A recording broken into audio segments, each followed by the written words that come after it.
Yooyyaa babbaaroo baarofayyaa ashamaa harka fuunee kabajamtoota fi jaalatamtoota ilmaan Oromoo qaqqaalii sadarkaa idil addunyaatti argamtan nageenyi kenna waan kan onni irraa maddeeddoo isin jirtanitti isin irra qabu isin hin jennu. Egaa akkuma beekamu akka armaan olitti isiniif tuquuf yaaletti jechuudha. Pirezidaantiin mootummaa naannoo Oromiyaa kabajamoo Dr. Kabajaa jechuudha. Obbo Lammaa Magarsaa aangoo naannoo Oromiyaa irraa kaafamanii gara Oromiyaatti gara federaalaatti ol guddachuun isaanii jechuudha. Oromiyaa gartee ifarraa gama dukkanatti nu geessaa kana uummanni Oromoo ammoo jalaa diduu qaba jechuudha. Uummanni Oromoo diduu qaba dhibbaan dhibbatti qeerroon Oromoo qarreen Oromootii fi abbootiin gadaa santaatanii jarsoliin biyyaa qabsoo wareegama ilmaan Oromoo qaaliin dhiigaa fi lafee isaanii itti jigsanii arraan tana asiin ga'an kana kunuunsuu keessatti numatu gahee qabaa mootummaa osoo hin taane nuti mootummaa irratti dhiisuu qabnu dhimma Oromoo fi hegeree Oromiyaa irratti uummanni Oromoo ejjennoo tokko qabaachuu qabna. Hegeree Oromiyaatii fi Oromummaa fi Oromiyaa irratti ejjennoo tokko qabaachuu qaba uummanni Oromoodha jechuudha. Dhaamsa kana yeroo wanni isin dabarsuu dhufeef maaliif dhimma dantaa sabaa waan ta'eef dhimma dantaa Oromiyaa waan ta'eef Oromiyaa waggaa dhibba tokkoof wayii booda waggaa dhibba tokkoof wayii booda ifa amma argutti jiru kanarraa gama dukkana guyyaa kaleessaa keessa turretti nu deebisuudhaaf shirri tooftaa jijjiirate jechuudha. As talaalamuun qayyura matta. Kana uummanni Oromoo beekuudha qaba jechuudha. Inni lammataa ammoo Oromiyaan ala muslimee fi buchulloota yookaan jabbiloota isaatiin durfamtu Oromiyaa ifarraa gama dukkanatti yookaan allayyatti nu geessiti jechuudha. Kanaaf nuti ammoo humni jijjiiramaa humni qeerroodhaa baaburri kenna fuulidha. Baaburri kenna guutuudha. Baaburri kenna gama ifatti gama dimokiraasitti gama walqixxummaa fi gama gartee wama hunda siyaasa irraa bilisa ta'etti deemuu qabna jechuudha. Yeroo kana jedhu maal jechuun barbaada? Kaayoo eenyuti wanni amma deemaatti jiru obbo Lammaa Magarsaa kaasuun maaliif barbaachise? Obbo Lammaa Magarsaa akka aangoo irraa ka'u eenyutu fedha? Maaliif kaayoon isaa maalidha? Hegereen Oromiyaa carraan kenna hoo maalidha kan jedhu laaluun nu barbaachisa. Waa tokko laalaa irra deebi'aati Oromoo. Kaayoo kana kan fide TPLF ho'aati jechuudha. Warruma Tigree guyyaa kaleessaa biyya Itoophiyaadhaa dhiitanii bulchaa turan san isaantu arraan tare kaayoo kana fide jechuudha. Kaayoon isaanii jalqaba maalidha? Tiim Lammaa fi tiim Dagguu humna jijjiirama warra mootora Itoophiyaa jijjiire. Humna kanaan lamiin dhawutu isaan barbaachisaa jechuudha. Kana keessa naannoo Amaaraa rukutanii jiran. Obbo Gaddoo Andargaachoo pirezidaantii mootummaa naannoo Amaaraa dhahamee jira. Kanaan ammoo ifatti waan agarra jechuudha. Tiimiin isaa guutuu caasaan isaa guutuu diigamee jira jechuudha. Caasaan isaa guutuu diigamee jira jechuudha. Warri har'aan baachuu jedhanii dhufe kun miidiyaa irratti waan arganaa isaanii malee jarbaayin inji gimbaareen atti qibaroon yemmilau ka jedhu kana waan akkana propoogaandaadha kun siyaasa. Namni ija siyaasa baratee waa argu waa hedduu keessatti arguu danda'a jechuudha. Kanaaf wanni naannoo Amaaraa irratti ta'e kun wanni uummata Oromootiif walitti buusaniif kaayoon isaa isiniif haa galu. Kaayoon isaa isiniif haa galuti. Mootummaan naannoo Oromiyaas jijjiirama kana akka dhufuuf uummanni Oromoo uummata Oromoo biratti akka jibbamuuf shiroonni hedduu dalagamanii jiran. Waboodheen gadda marsii nyaachifamellee harka kana keessa jira jechuudha. Ta'ee jedhanii itti yaadanii keemikaala itti naqanii ijoolleedhaa kennan. Yoo akka wanni kun godhamu taate uummanni Oromoo akkuma amma dura leencoo lataa waraana mooratti galchee waraana gurgurate jedhee uummanni Oromoo waggaa meeqa guutuu jibbaa fi balaaleffachaa ture san har'a san gad deebisanii Jowaar Mahmud irratti Baqqalaa Garbaa irratti abbootii gadaa Oromootii fi obbo Lammaa irratti jibbiinsi akka godhamu ta'ee jedhanii waan godhaniif jechuudha. Obbo Lammaa Magarsaa maaliif achirraa qaba? Obbo Lammaa Magarsaa ejjennoon inni Oromoo irratti qabu ejjennoo qeerroo qabu. Ejjennoon inni magaalaa Finfinnee irratti qabu ejjennoo uummanni Oromoo qabu. Laalaasi waan kana hunda laalaa xiqqalaati laa. Tiim Lammaan maaliif rukutama? Warri isa wajjin dhaabbatan. Namoonni hedduu kun ambaasaadara kaan biyyaa san kan irraa buusaa jiran kaan keessaa ari'aa jiran Lammaa Magarsaa kophaatti hambisaa jiranii jechuudha. Lammaa Magarsaa dhiibbaan keessaatti jirti. Lammaa Magarsaa yoo kaachirraa ka'u taate hegereen Oromiyaadhaa maal taana? Oromiyaan eessarraa eessatti deemti jechuudha. Tokko laalaa. Warri ABO akka biyyatti dhufanii filannoo godhatanii humna godhanneef gama filannootti deebi'anii karaa nagayaatiin jechuudha humna godhatanii filannoof akka isaaniif hin qopheessine shirri buchullootaa fi tiim ala muslimeetiin irratti dalagamaa jiru waan argaa jirtan tokko kana. Lammaa Magarsaa achirraa ka'a. Lammaa Magarsaa wanni Oromiyaa irraa kaasaniif maaliif barbaachisa Lammaa kaasu? Yoo Lammaa Magarsaa achirraa ka'u taate ho'aatii beeka kanaa kennu ho'aati. Lammaa Magarsaa Abiyyiin hin dhagahu. bu'aa faayidaa hegeree Oromiyaa irratti nama tokko wajjin nama gartee gaafiidhaaf wajjin taa'ee mari'anna jechuudha.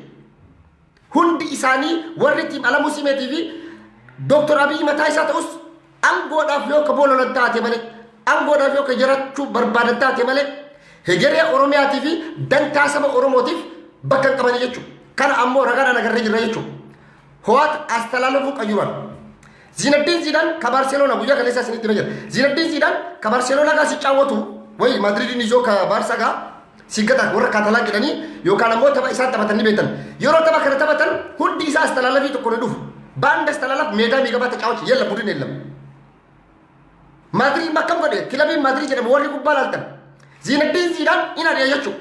Zinedine Zidane ergaa dhiya booda shinfata aggaatamu. Yeroo shinfatiin isa mudatu kana maal godhe Zinedine Zidane makana naa deebisaa jedhee deeffate jechuudha. Laala astalaalafii laala. Har'a biyya san keessatti nageenya tasgabbii buusuudhaan warra inni muuxannoo fi dandeettii qaban eenyu ho'aat jechuudha. Ho'aat amma Zinedine Zidane bakka. Tiim kilabuun yaasoo dammoo Abiyyinoo istaadiyoomii guutuun ammoo warra Madridin deeggara jechuudha. Madrid erga dhahaa jirra jechuudha. Shinfasi aggaatti immoo bayyamoo ta'u Sumaalee wajjin namni jalqaba lola eegalee abdiillee nama miliyoona buqqisuu eegaleennu TPLF fi ho'aat jechuudha. Muuxannoo kanaan Beenishaangul Guraagee Silxee Dabuubii dhaqan bakka jarri dhaqan hunda Abiyyi dhaqee harka dhahaa ture. Abiyyi dhaqee harka dhahaa ture moo turre iddoo san mara hunda dhaqee harka dhahaa ture Abiyyi jechuudha. Waan san tasgabbeessuuf ni tasgabbaa asillee ibidda bira qabataa jechuudha. Har'a ammoo maal godhan? Lammaan gorraa buusanii fakkeenyaaf tiim Alamuu Simeefaa yookaan ammoo nama tokko jechuudha fidanii angorra kaan. Wutaan gorra kaan kana ajaja TPLF ilaalame naannoo Amaaraa jechuudha kiyya fakkeenyaaf isinii fudhadhe naannoo Amaaraati. Oromoo irratti duulaa jedhanii eenyu duule liyyuu hayyi abinii fi jinni hin jireenya abinii maal qabdi miti. Warrummaa TPLF maal godhan warruma jaraa akka durii. Kanaafuu ODP keessatti ammoo warroonni dhaaba OPDO bu'uureessan ka akka kumaa dammaqsaa fa'aa angootti deebi'uu qaban bakka isaanii deebi'uu qaban jedhanii warri TPLF dhiibbaa gochaa jiran. Yoo ka kanan taane taate Abiyyi biyyiitu nagaan argattu dhugaa sitti nami biyyiitu nagaan argattu yoo nu walii galte nulleen Finfinnee teennee biyya tana akkasii wajjin bulchinu taate biyyiitu nagaa argatti tasgabbii argatti. Kanaafuu akka Hayilamaariyaam taatee biyya tana bulchitaadha. Akka Hayilamaariyaam ajaja fudhachaa biyya tana bulchitaadha dhumate jira. Kana ammoo waan arguuf deemnu jechuudha. Waan qabatamaan arguuf deemnuuf biyyi sun nagaa qabdi tasgabbii qabdi namni miiliyoonotaan buqqaa namni miliyoona wal fixaa wal buqqisaa loon akkasitti qabeenya hedduun akkasitti dhumaa. Kanaafiyyuu wanti nu amma gochuu qabnu tokko maali Oromoon akka sabatti waan amma deemaa jiru kana dura dhaabbachuu qaba uummanni Oromoo. Uummanni Oromoo jijjiirama amma dhufe kana wareegama qaalii ilmaan Oromootiin dhufe kana kunuunfachuu qabnu waardiyyaa ta'ee ka eeguu danda'u uummata Oromooti. Uummanni Oromoo dammaqaa ka'a. Lammaa Magarsaa aangorraa yoo kaafame uummanni kenna gooftaa kenna yaradha Oromoo. Gooftaan kenna uummata kenna warri Alamuu Simee ammoo gooftaan kenna Abiyyii fi gooftaan kenna wayyaanedha warra wayyaaneti warra duruyyuu wayyaaneedhaaf suduu jaabbee warra lafa Oromoo saamaa bee warra Oromoo hisisaa bee warra Oromoo ajjiisaa bee warra Oromoo biyyarraa ajjiis lafa Oromoo irraa buqqaasaa turanii chabachabaa turan wayyaaneen osoo ka lafa Oromiyaa gurgurattu taate har'a silaa safaariin sun guutuu magaalaa naannoo Finfinnee marsu ture.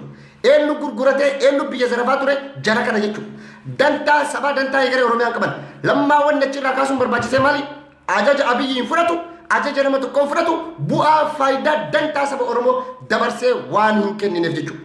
Nuti har'a Alamuu Simeefaan hoogganamurra uummanni Oromoo Alamuu Simeefaatiin bulchitoota isaatiin hoogganamurra nuti har'a reeffi lammaa Magarsaa si dhukkubaa yaala si barbaachisaa federaalatti ol guddattee ol dhuftee boqochuu qabdaa jedhanii laala bee Oromoo kiyya mee laala tiima isaa hoo kaan jala xaaxaa gochaa dabarsanii jiranii jechuudha. Hin jiru amma ammoo san qofaa miti laala san qofaa miti lammaan Magarsaa wanni achirraa kaafamuuf maali? Ajaja TPLF hin dhagu ajaja Abiyyi fudhatu dantaa Oromiyaa dantaa saba Oromoo dabarsee waan hin kennineef jechuudha. Kanaafuu uummanni Oromoo har'a Alamuu Simeetii fi warra amma dhufaa jiru kanarra warra tiimii isaati Dr. Milkeessaa Jinni Addisuu Araggaa maali jedhan kanarra reeffi lammaa Magarsaa dhukkubsatu sun yoo ka rabbiin godhiniiti inni du'u taate reeffi isaatiin hoogganamuun nu caalama. Kanaaf namni Oromiyaa bulchu ammallee laala namni Oromiyaa bulchu ka mootummaan federaalaa siifilee fi ka abbaan federaalaa sii kaa'u miti. Dantaa sabaa kunuunsuu ka danda'u ka dantaa saba Oromoo dabarsee hin kennine ka hegeree Oromiyaatiif yaaduu danda'u ka Oromoo walqixa hammachuu danda'u. Kajaarimaawwan siyaasa isaa ta'uuti Oromoo kutaa fi gandaa fi lagaa fi amantaan adda hin qoonne waan hedduu Oromiyaa irratti dalaguuf deeman jedhu yoo lammaa magarsaa achirraa ka'e assaayimentii guyyaarraa si kennuuf deeman jechuudha.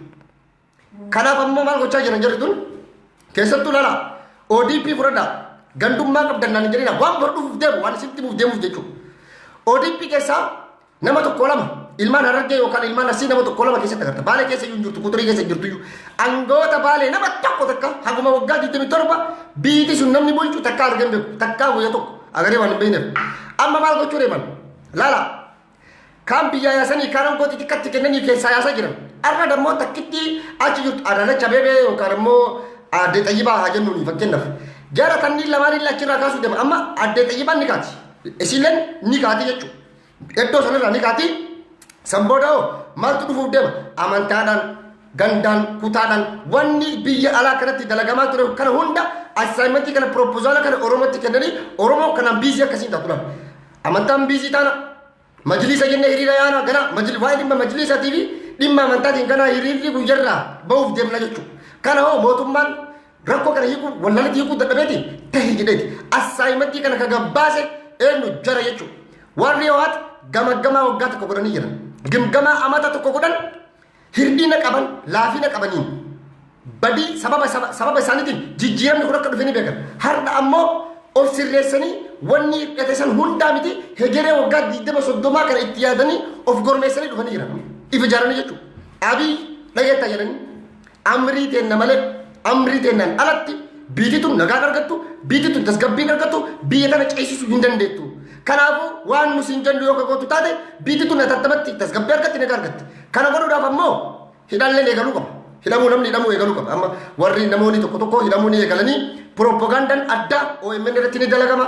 Jowaar irratti maqaa jibbiisatiin baxalaachaa suphii maaree kanaan waan hedduu dalaguu barbaadan. Akka jedhatti Jowaar hidhaa buusuu barbaadan. OMN ugguruu barbaadan. Gaazexeessitoota OMN hidhuu barbaadan. Waan hedduutu yaadamaa jira. Waan hedduutu sababa kanaaf maaltu ta'aa jira laala. Obbo Dammaqaa Nagaasaa waan godhaa jiru laala. Dammaqaa Nagaasaa jechuun tiim warra buchullootaa jechuudha. Inni maal barbaada? Riveenji barbaada. Jowaar gaafa isa ari'u waa keessatti argeeti. Waa keessatti argeeti. Kaa jalqaba aree jechuudha. Oromoo miidiyaa neetworkiin miidiyaa uummataa miidiyaa hawaasaa gurra Oromooti. Cancala gabrummaa nurraa furee har'aan tana ka bilisummaa nu dhaalchise ka ifa kana nu garsiise ka walqixxummaa nu garsiise ka qeerroo dammeesse ka saba Oromoo surrii isaa fi onne hidhachiise rasaasa matariyaasa dirinoof caala nu dammeesse OMN dhugaa nu hin barbaachisu kana nuyi miti diinni alagaanis firris akka kanatti beekaa jechuudha. Arra OMN irratti ololo oofanii OMN intarpiraayisii ta'uu qabu ka dhuunfaa ta'uu qabu ka mootummaa kana propaganda xixiqqaa kana waan hin jirre iliitu gootanii isin gabbaasta kan hunda ni beeknaa jechuudha. Doktor Milkeessaa Miidhagaafaan gargaarsa lammiidhaaf gama OMN ittiin gurra eessa ga'ee jira ka jettuuf wanti hunduu gama hirphaatiinis haa ta'uuti gama garaagaraatiin akka ga'e ni beekna. Propaganda kijiba isin assaayimentii nu kennite kan hin fudhannu kana warri biyya alaayyuu shaneeffaan waggaa meeqa dadhaban waggaa meeqa Jowaar mallaqa eessa kaa nuti nama waa dalagu nama ragaa dhugaadhaan irratti agarre tokko ni deeggarre cinaa dhaabbanna jechuudha. Yoo inni dogoggortee jirta dhaabbadhu jennaa jechuudha. Har'a isin ammoo eenyudha? Isin eenyu gargaartan? Oromoo kam qubsiiftan? Mee Oromoo kam dheeburraa baaftan? Oromoo kam nu misoomsaa jirtan? Uummanni Baalee keessatti, Boorana keessatti, Harargee keessatti rakkachaa hin jiru. Warroota buqqee isinitti dhufeewu, ispaaltira dhufeewu bakkatti deebii jettanii tumaan jettanii? Maaf wal sobna? Maaf wal kijibna? Koi sinaka Oromiyaa biyya kiyyaa umar tokko naa barreessitee jirta. Oromoo didi jalaati lammaa magarsaa achirraa ka'uu qabu. Lammaa magarsaa achirraa karan Oromoo ifarraa dukkana cillim jedhe cillimotti seenta jechuudha. Cillimoo seenuuf deemtaa jechuudha. Dantaan Oromiyaadhaa hegereen Oromoodhaa zeerootti deebi'uuf deema jechuudha. Cancalli gabrummaa ammas nuti deebi'uuf deema jechuudha.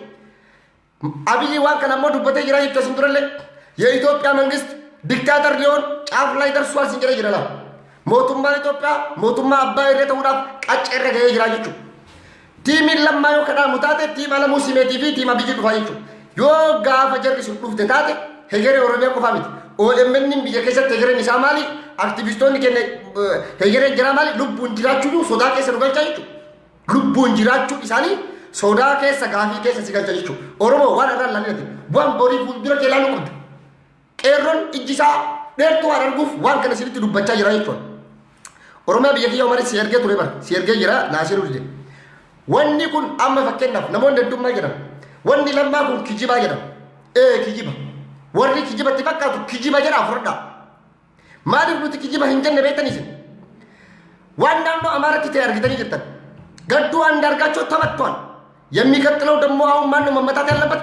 ቲም ለማ መገርሳ ለማ መገርሳ ሩኩተሙ ቀበሌ ይቹ ማሊፍ ለማ መገርሳ ሩኩተሙ ከጀኔ ላሉታት የኦሮሞ ሰሙ ከሰም በረዳ በየነዳ ደመቃ ሰቦኑማን ኢልማን ኦሮሞ ዳቀበ ነለገተኒ አባ ቤተፊዳ አክቲቪስት ቤተ ሀዩ ቤተፊዳ አባ ገና ቤተፊዳ ዋናም ዱበዱ ረገሩ ዱበት እንደሚ ሰቦኑማ ፊ ደመቂስ ኡመኒ ኦሮሞ ቀበ ቶኩማ ኡመኒ ኦሮሞ ቀበ ወለገቲ ኡመኒ ኦሮሞ ቀቡ ከና namni kunuunsuu danda'u namni ceesisuu danda'u namni sabboonummaa oromoo namatti deemutti jirtu kana kunuunsee eegsisee tokkummaa kanaan oromoo ceesisuu danda'u lammaa magarsaa qofaa jechuudha. Lammaa magarsaa wanni inni dhaamuuf maali? Sabboonummaan oromoo kun akka gadi bu'uuf yaagarashoo sabboonummaa ragabbin diil sakannin dilnoo tabuloono kan inni dhaamu jechuudha. Yoo inni achirraa kaka'u taate alamuu simee borsii dhufa hidhaan ni eegala jechuudha. Hidhaan ni eegala jechuudha. Hidhaan ni eegala Oromoon guutuun hidhamuuf deemnaa jechuudha. San qofaa miti warroota keessattuu ilmaan Harargeetii fi ilmaan Arsii ODP OPDO keessa jiran kana dha'uu barbaadan rukutanii keessaa yaasuu barbaadan. Ni yaa'an keessa maaltu keessa uumama? Tokko Oromoo gandaan qoodu lama amantaan sii dhufan majlisa keessa laaqqatan rakkoowwan garaagaraa dhufuu weedan dimtsaachini samaan hundaaddis ni jammirno dimtsaachini samaan ammallee akka haaraatti si eegaluu deema jechuudha.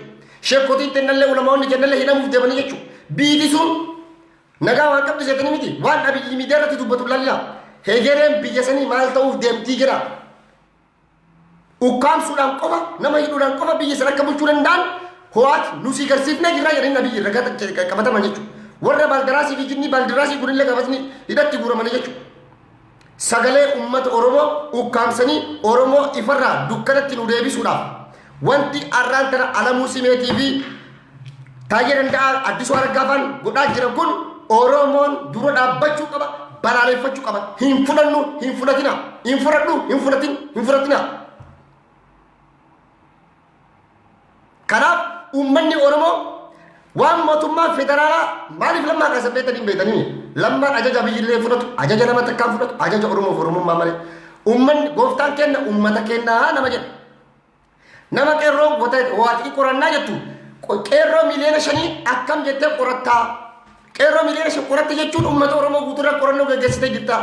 Kanaafuu hin hayyamnu hin ta'u jedhee nama dura dhaabbate nama qabsoo kanaaf shufeera ta'ee har'aan tana siin nu gahe nama maarshii daddafee tiippeella biyyarra jijjiiree har'a maarshii Oromootti makamee baabura san fuudhee masaraa san seensisee aangoo isaas dabarsee abiyyii kennee har'aan tana Oromoo asiin nu gahe jechuudha. Kanaaf ragaan Jowaar Mahammad mee hin jenne haa jedhuti. Jowaar gaafa wala dhufu maal jedhe? Abiyyi maal jedhe? Ihee warra addaa jedhee ni bara. Salphataan kun jedhee bara. Muummicha ministeera ta'uu qabu jedhee mormaa ture. Dhugaa Jowaar Mahammad jedhe uummanni Oromoo har'a arguuf deemtan bor isiniif ifuuf deemti bor bayyanachuuf deemtan jechuudha. Jowaar Mahammad gaafa wala irraa maal jedhe? Lammaa Magarsaa lammaa jechaa ture. Lammaa Magarsaa nama ejjennoo qaba. Dantaa uummata Oromootii fi dantaa saba isaa hegeree Oromiyaa nama hin gurguranne nama dabarsee kennina jechuudha. Kana sirriitti beeka Oromoo. Kumaa dammaqsaafaan deebi'anii si dhufuuf deemanii jechuudha. Goobanni gaachaa lammaffaan deebi'anii si dhufuuf deemanii jechuudha. Bor hegereen kee maal ta'uuf deema jechuudha. Warra guyyaa har'aan kanaa kunoo holola Jowaar irratti oofan. Holola miidiyaa irratti oofan. Iccitiiwwan garaagaraa waan hin jirre mara kijiba fakkeessanii gabbaasaa hin jirani. Damma garaagaraa nu nama dammaqa irratti duuluufi miti dammaqa rukutuu barbaadeeti miti garuu riyaalitii jiru dubbachuu barbaada jechuudha. Haati qaxxaa guddattu dammaqa nagaasaa sagalee uummata Oromoodhaaf taatee OMN keessatti hojjechaa turte nuus jaalannas kabajaa turre jechuudha. Har'as garuu kabaja uummanni Oromoo si qabu san qabattee deemutu si baasa jechuudha. Waan OMN keessatti dalagame kijiboota hin jirre kana dhugaa fakkeessitee yookaan gadi baastu taate namni sirraa fudhatu tokko hin jiru. Itti salphachuuf deemu namni OMN fi Jawaariin tuqe katakkaa fooyya'u katakkaa ol deemu eenyu agarta yoo ka gaddeemu taate malee nama OMN hin tuqu nama Jawaariin tuqu ka ol deemu ka aangoo argate yookaan ammoo ka feemasa ta'ee beekame tokko hin jiru. Silaan joorratti duuluudhaan namni PhD profeesarummaa argatee har'aan tan pirezidantii Itoophiyaa ta'uu danda'u beektanii namicha sanatti maqaa isaa wallaalee boo shaayii zeemaan namicha mataa goofaree maqaa isaa tuna jalaa badee nama sa'aa 24 joorra barreessu beekaan gulummaa irranaa silaa arra digrii profeesara PhD argata joorratti duuluun joor balleessuudhaan joor barbadeessuudhaan joor mulquudhaan joor fokkisuudhaan silaa arra namni PhD profeesarummaa argatu isaan ture Baaruddiin keessaa bahiitti itti deebi Baaruddiin musammaa keessaa bahii deebi anas biratti viidiyoon kenna mul'atu jechuudha.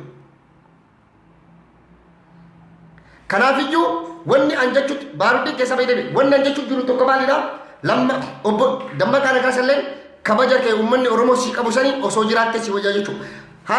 Harka Taayyee Dandaafaa wajjin Dr. Milkeessaa fa'aa wajjin Addisuu Araggaa fa'aa wajjin harka wal keessa naqattanii waan isin dalagaa jirtan hedduu beekna jechuudha.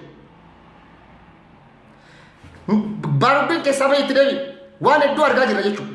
Waan arginu kana ammoo callisnullee nullee isin jala deemaa jirra daataa garaagaraa isinirra guuraa jirra eenyu akka taatan baakgiraawundi jara guutuu beekna nu amma wanna asirratti hin dubbanneef yeroo isaatu dhufa yeroo isaan dhufe Addisuu Araggaas daataa isaa guutuu qabna. Dr. Milkeessaa dhiisa keessaanis Addisuu Araggaallee daataa guutuu qabna. Dammaqaa Nagaasaa fa'aa wajjin faamilii akkamii akka isaan ta'an daataa guutuu qabna. Background isaa maatiin isaa eessarraa dhufe eenyu akka inni ta'e guutuu qabna maal hojjechaa ture eessatti akkamitti ka jedhu kana hunda qabna jechuudha. Yeroo inni barbaachisetti ammoo gadi baafnaa jechuudha. Hin dhibnu jechuudha.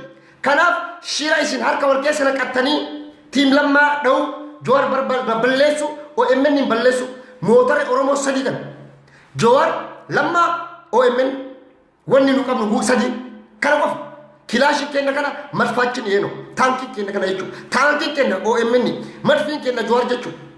Lammaanis akkasuma jechuudha. Tiima sadan kana asirraa dhabamsiisanii Oromoo ifarraa dukkanatti deebisuuf inayyaminaa didaa jalaa didaa jenna jechuudha.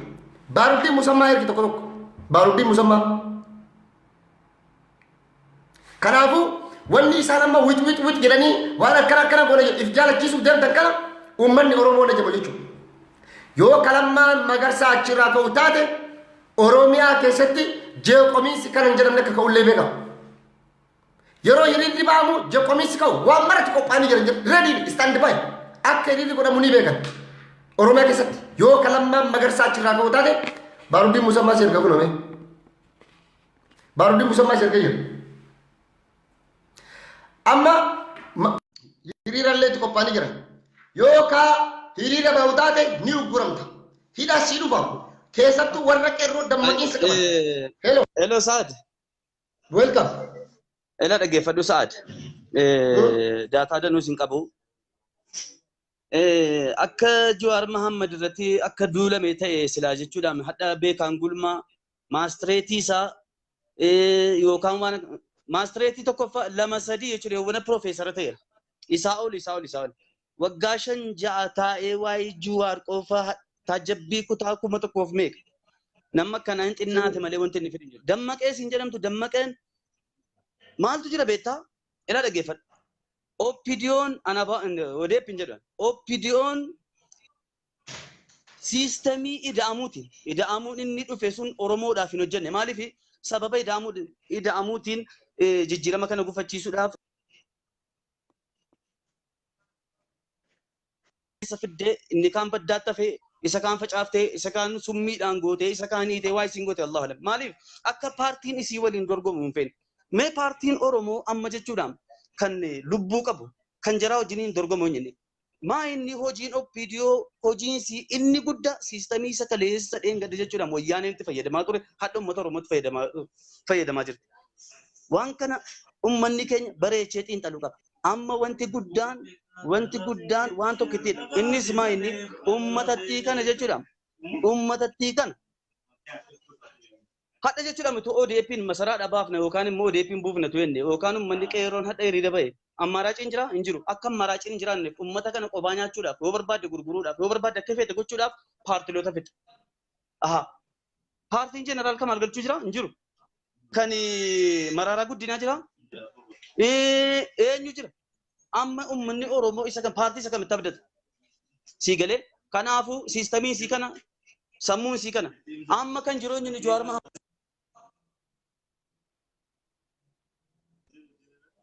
Amma kan jiru kan qokkee qabee kan harka qabee sirreessu ituu beektee abbaadha siidhaaf abbaasiiti gooftaasiiti oppidiyoodhaaf Jawaar Mohaammed isa balleessuudha sii galee kanaaf isa irratti duulaa jiru hin danda'an milkaa'anus kanaafuu waan kana uummanni bareechee kanuu qaba. Wanni as biratti beekamu tokko maali beekama?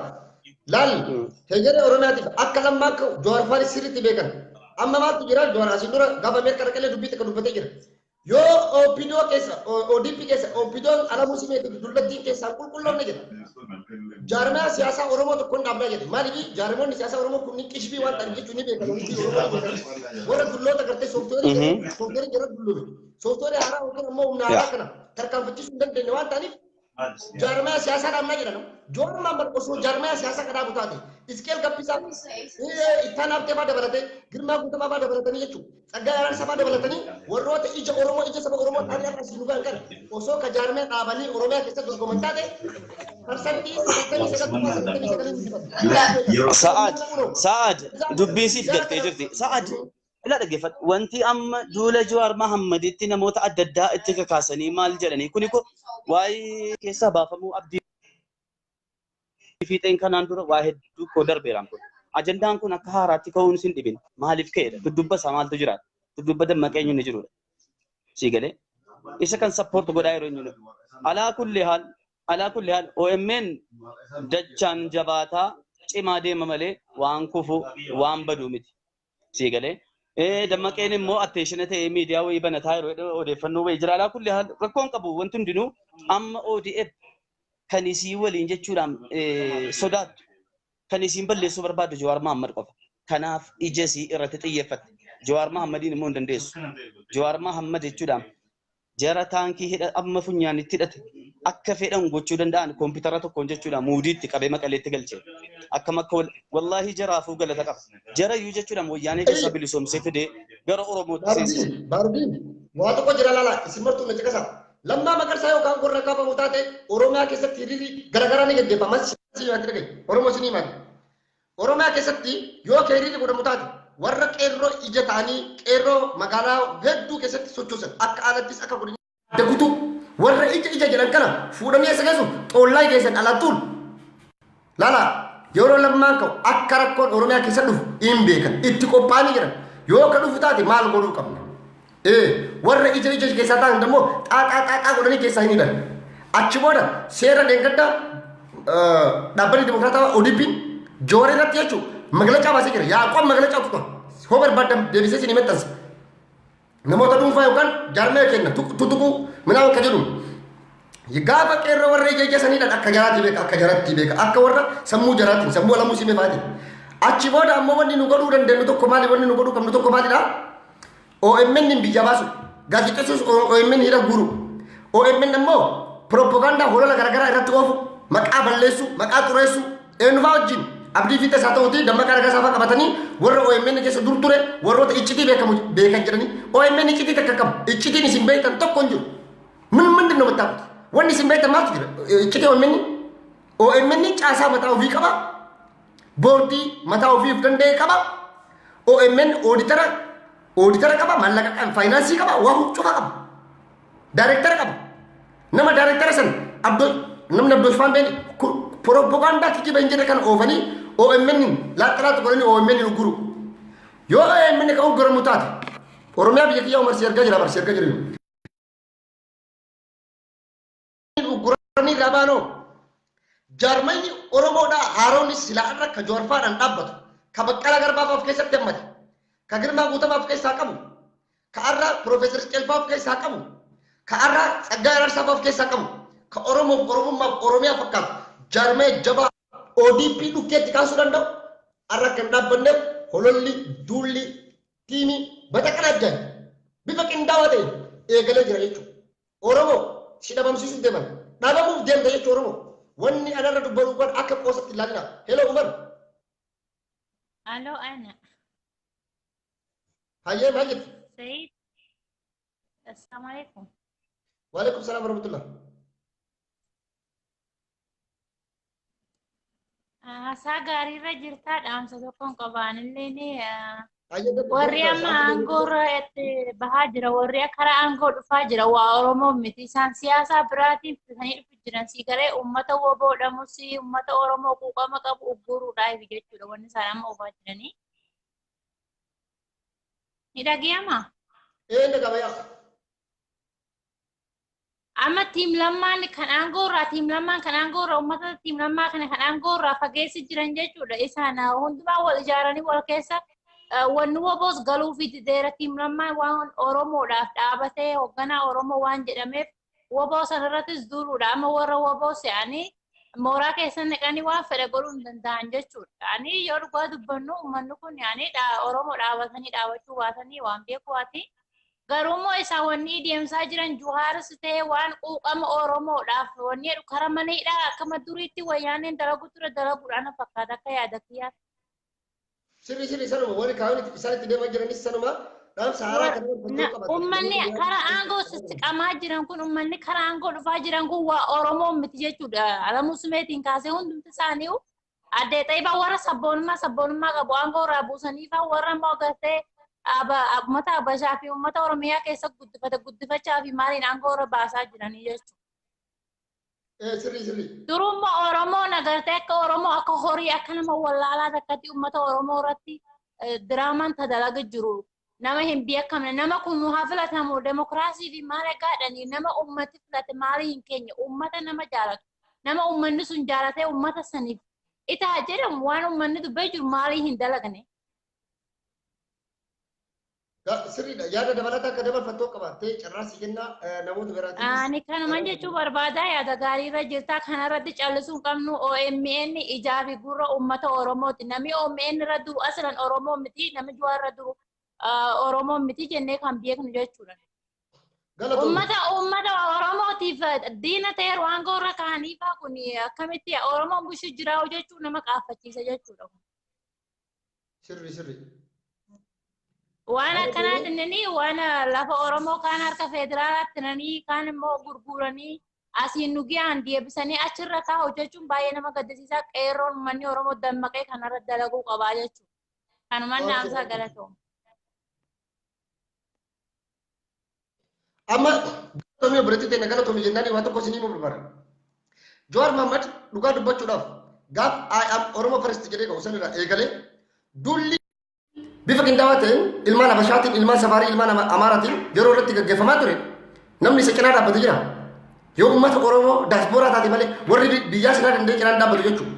Har'a san hundarraa bahee ololli adda addaa keessaa fi alan Habashootaan yeroo irratti oofamus cal jedhanii ilaalaa turanii jechuudha. Waa takka yeroo sana immoo jarri isaan ilmaan Oromoo hidhaa fi ajjeesisaa tumaa warra turan jechuudha. Warra ilmaan Oromoo kolaasaa ture jechuudha. Dooktor Milkeessaa Faajjinnii warra OPDO jedhanii har'a duula OMN fi ijoollee irratti banan jechuudha. Bifa qindaawaa ta'een jechuudha. Oromiyaa biyya kiyyaa marseerra. Kana yeroo jedhu maal jechuu barbaade namni Jawaar irratti duulu tokko Habashaadha, Safariidha. Lama Oromummaa isaa shakkisiisa. Oromummaa isaa yoo of gaafachuu qaban Oromoodha jedhee Jawaar OMN irra duulu. Hero welcome. Yaa Habibi akkam?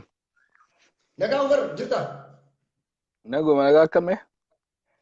Jirra gaa mee amma waan biyya keessa deemaa jirullee ni gartaa duulli OMN irratti eegalee jira. Oppidiyoon dullatti nama ODP kana nyaata jirti. Ilaala jira. Argaa jira. Amma qeerroon rafuun qabu bo. Qeerroon rafuun qabu amma qeerroo. Ka'u ka bakka fincila kaasanii Alamuu fa'aa gara Qaallitti seensisuu qaban. Daassee. Waan akkanaan jiru. Isaanila nama beekamaatii nama uummataaf ka dalagu akka Suleemaan Daddafoo fa'aa gara ambaasaaddari. Okay. Amma hin dhaga'ama. Hin dhaga'ama. Muhammad hin jira. Akka Suleemaan Daddafoo nama uummataaf ka dalagu biyyaa baasanii biyya ka jiru immoo akka eenyu Alamuu Simee fa'aa wal ijaaranii lammaa dha'uuf annu asiin dura naafaatiillee dubbanne waan akkana waan lammaa dha'uuf akka barbaadan. Asiin dura dubbanne dubbiin kun deemtee jala seente amma ummanni amma ka'ee fincila kaasuu qaba. Daasee waan akkana ummanni dhiigaan fide malee oppidiyoon amma of tulti amma bilisa ummata bilisa nutu baasee jirti. Waan akkana hin dalagu.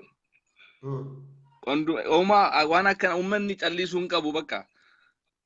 Isaan shira akka jawaab bantu mali akka mallasi shira xaxanii abaa'oo summii nyaachisanii lammaa dha'uuf lammaa immoo gara federaala fiduuf waan akkasiin ta'u lammaan nu Oromiyaa keessa barbaanna federaala hin barbaannu Oromiyaa keenya ijaaru lammaan.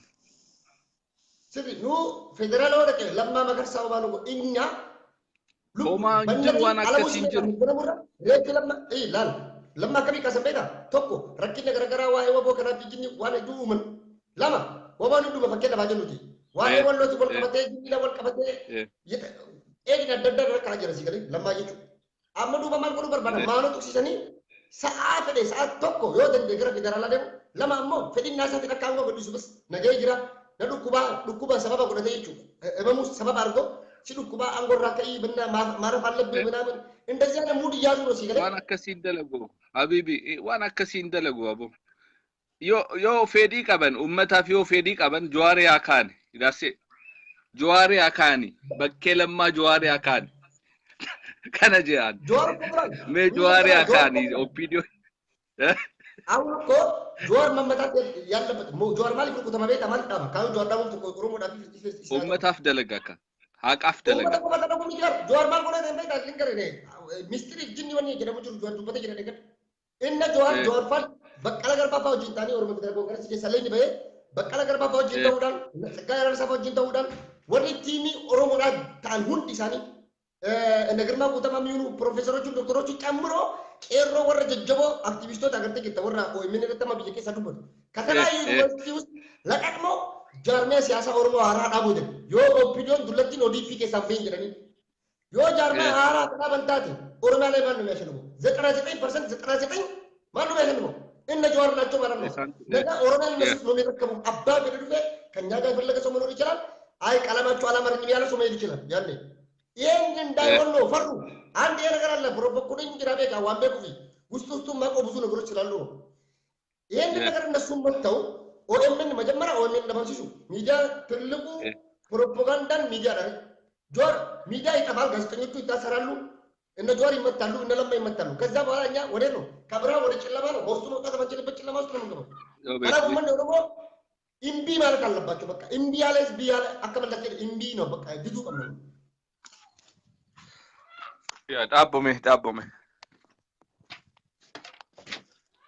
hey guys ካዮን ሲኒ ገላምቲ ካዮን ጆርፋት ትሩኮ ተማሪፍ ሲኒ ገላ sorry ኦፒዶ ዱለቲን ዮ ኦዲፒ ከሳን ቁልቁሎ እንደታደ ጃረመ የገሬ ኦሮሞማ ኦሮሚያ ጣፍ ያዱ ሚዳምና ይረጅራጆር ያቃሉ እንደሚሸነፉ ያቃሉ ያ obviously ገሩ አማ ደመቀፋለ ኦፒዲዮ ዱለቲ ወጂ ወሊጃረኒ ዋና ከና ደለጉ ይሳኒ ገሩ ሴናኒን ጋፈት ጉያ ተኩ anyway saad ani ijolle baajira baka nama bira sensis okay mamsani zubero jirate lakos tokko rabar resiti si sensa anis yero jedema jira oromo okay mamsani zuber sarge argade jira oromo wanti cufti ifa isini haatatu wanni wamo marjinya chisani wallo keessatti rakko adda addaa uumaniif oromiyaa keessatti rakko gargaraa uumaniif tiimi ambana siyaasa irratti namni abbaa fi ilmi waliin nama mana tokko keessatti abbaa tokko irra dhalatanii tokko abaa'oo ta'uu danda'a tokko kaa'oo ta'uu danda'a tokko immoo ODP ta'uu danda'a tokko OPDO ta'uu danda'a jechuudha. Siyaasni haadha tokko irra dhalatte saati kun eegale Oromooti kun sababi mamma isaanii si ergaa ture bara mamma isaanii sitti deebisan malee mamma isaanii si deebisee si ergee jiran malee kanaaf ummanni Oromoo lamma wajjin kai dhaabbadha lamma wajjin dhaabbadha lamma wajjin gara fuuldura deema dukkana keessatti nu deebisuu eegan ifa keessaa cila ifaan marganne tan nu hagooganii dukkanatti nu deebisuudhaan uummata Oromoo yaa qeerroo Oromoo yaa Oromiyaa diasporaa ka biyya keessaaf ka biyya alaa jettan hundi keessan dammaqaa hegeree Oromummaa fi Oromiyaa irratti kaayoo ejjennoo Jawaar qabu ejjennoo qeerroon Oromoo qabu kanaaf isaan kana wajjin ka'aatii dhaabbadhaa duratti tarkaanfadhaa Oromiyaa kenna haa baraarru Oromummaa fi Oromiyaa haa baraarru isiniin jedha duulli bifa qindaa'oodhaan dammaqa dhagaa isaatii fi abdii fi qabaa qabatanii warri Dr. Milkeessaa fa'aa fi Addisuu Araggaa fa'aa fi Taayee Danda'an fa'aan duulla isaan Jawaar fa'aa irratti banan duulla OMN irratti banan uummanni Oromoo keessummeessuu hin qabdanii isiniin jedha. Mammasaanii barsi ergee jira bara.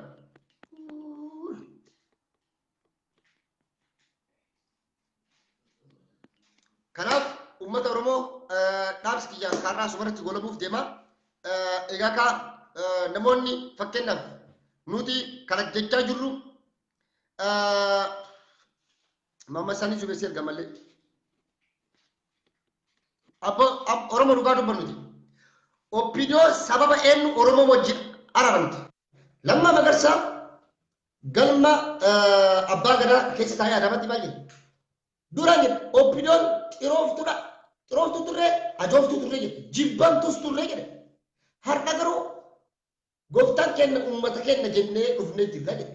Uummanni kenna ammoo dhiibama nuuf godhaa jedhe. Uummanni Oromoo garaa jira uummata Oromoo har'as hin geejjiru. Ammoo si ergaa turee Maammas Zubeer neetworkii keessa I think nama fakkaata. Tiim lammaa isa rukuta. Amma tiim lammaa isa rukutuuf deeman jechuudha. Garaa isin nyaata Oromootiya. Lammaa wata federaala keessan akkuma gadduu an dargamtuu rukutan jechuudha. Isin yaa kan Oromoo. Gadduu lama taphate gaddummaa dhaabe. Arran lammaa kan gara godhan taate ejeree kenna kamure immoo maal ta'uu danda'a jennee yaaduu qabnaa.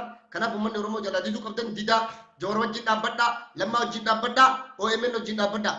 Oromoon rasaasa sadii qabna. Misaa'illi kenna tokkoffaan OMN. Misaa'illi kenna lammaffaan Jawaar. Misaa'illi kenna sadaffaan lammaa jechuudha. Sadii kana dhabnaan Oromoo sadii kana keessaa nama ijji isaa jaamte jechuudha. Ijji isaa ka jaamte bakka Afrikaa keessatti ija hojii deemti biyya Awuroopaatti yookaan ija walallee ta'u si keessa kaanii barachuu kan hin jiru. Oromoo dukkana cillimatti si deebisuuf deemanii jechuudha. Isaan kana sirriitti piroopagaandaa olola eegalee kana harkaan fashaleessuu qabna jechuudha. Kana godhuudhaaf ammoo Oppidoodhaaf kana booda ajandaa nutu ta'uu qaba. Nutu ajandaa isii baasuu qaba jechuudha. Oppidoo nutu biizii godhuu qaba. Isiin biizii nu gochuu qabdu jechuudha. Kana beekaa galatooma alfaadhaa wayyamaa keessaa boof deema bas. Uummata Oromoo ka'ii dammaqe. Galatooma akkana jechuu barbaada waan fitan jira waan fitan deeggara nuti garuu ka sabaati ka uummataati nuti egeree Oromummaaf qabna malee dantaa hin qabnu dantaa biraa hin qabnu Oromummaaf Oromiyaa hin gurgurruu hin dabarsinee diinaaf hin laannu alagaaf hin laannu kanuma jechuu barbaada yeroo kiyyalla keessa mee jaalalloo tokko haasisisu uummata Oromoo ka'ii dammaqe Oromoo bakka jirtu.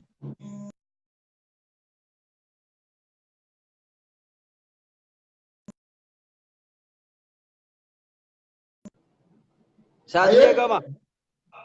Welcome. Galatoom Saadee.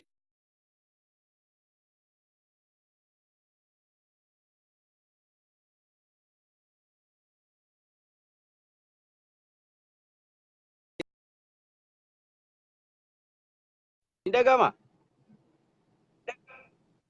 Indaga. Okay. Ya lamma Magarsaa kaafamurratti xiqqoo yaadda barfadhee achirraa gara Jaawarii dhufaa OMN dura OMN uummataan ijaarame kan diiguu danda'u hin jiru kana caalaa uummanni Oromoo xiiqiidhaan OMN hundi gaaru nu godha malee abadan diigamuuf illee hin ta'u kan uummata Oromoo beekuu qaba akka jedhe lamma Magarsaa hir'ina ni qaba ni beeyna Oromiyaa kanarraa